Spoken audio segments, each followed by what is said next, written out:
Hello friends, welcome back to the channel. Imagine reaching a point in life where you no longer work for money, money works for you. That's the vision Jim Rohn painted when he spoke about financial independence. According to him, wealth is not just about luck, inheritance, or even high income. It is about discipline, strategy, and a clear formula that anyone can follow. In his classic talk on the financial independence formula, Rohn breaks down how ordinary people can create extraordinary financial freedom by mastering a few simple but powerful principles. In this video, we will explore those lessons step by step and show you how to start applying them in your own life, so you can move from just making a living to building true financial independence. Let's get started. Rohn calls financial independence the ability to live off the income of your personal resources, a goal that according to him should be pursued by every person living in a free country. This amount depends on the lifestyle you want to live. If you want a modest life, it can be a very low figure.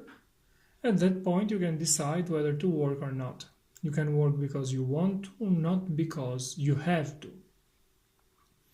Every person must take an interest in economics. The survival of your family depends on it. It is a subject everyone should study. What money can do for your life and the lives of people you may impact is very noble. You must try to get the most out of your work and your financial activities. The key is to earn as much as possible. To earn more, we must develop our potential to the fullest and use our resources intelligently. One resource is time, another is money. Many people say they would have had a better plan if they had more money, but the truth, according to Rohn, is this. If you had a better plan, you would have more money. It is not the amount, but the plan that truly matters. How should we manage our finances according to Jim Rohn? Here is how he advises us to manage every dollar. That is where our financial journey begins. You should never spend more than 70 cents out of every dollar or euro that comes into your hands as a result of your work. What should you do with the remaining 30 cents? 10 cents go to charity, to support projects you believe in. You must learn to nurture your generosity by helping people who cannot help themselves. Before giving these 10 cents, you must check where it goes. This increases your desire to help.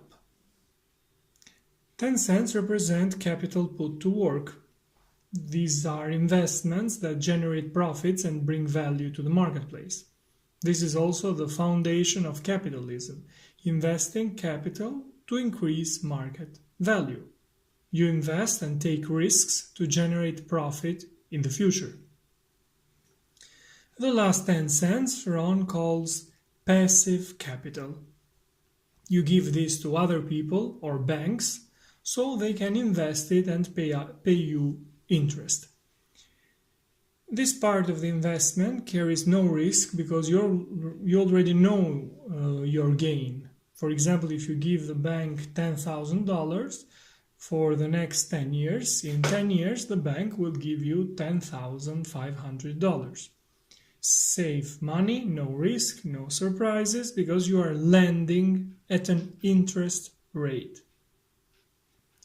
If you are in a bad financial situation and cannot afford to save 30 cents, you can adjust the numbers and perhaps spend 97 cents and save 3.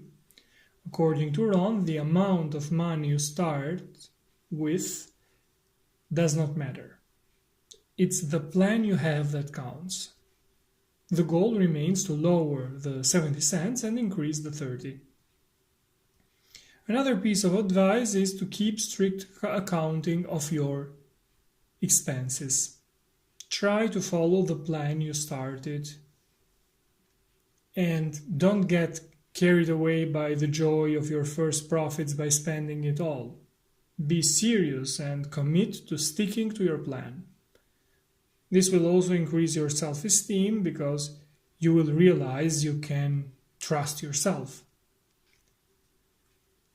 Rohn also talks about taxes.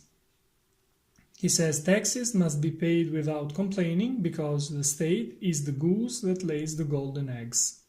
Maybe this goose eats too much, just like all of us after all, but better a fat goose than no goose at all. Rohn uses the example of Jesus and the old woman at the synagogue. The old woman gave a few coins before entering, and Jesus told his disciples that she had given more than everyone else because she gave the little she possessed. The interesting part of the story, according to Rohn, is that Jesus did not go to her to tell the old lady to take her money back because she was too poor to contribute. This shows that everyone must pay taxes, regardless of their financial situation. It's your life, it's your finances, but this is certainly a formula to consider. These were my notes on the financial independence formula by Jim Rohn. Jim breaks down how ordinary people can create extraordinary financial freedom by mastering a few simple but powerful principles.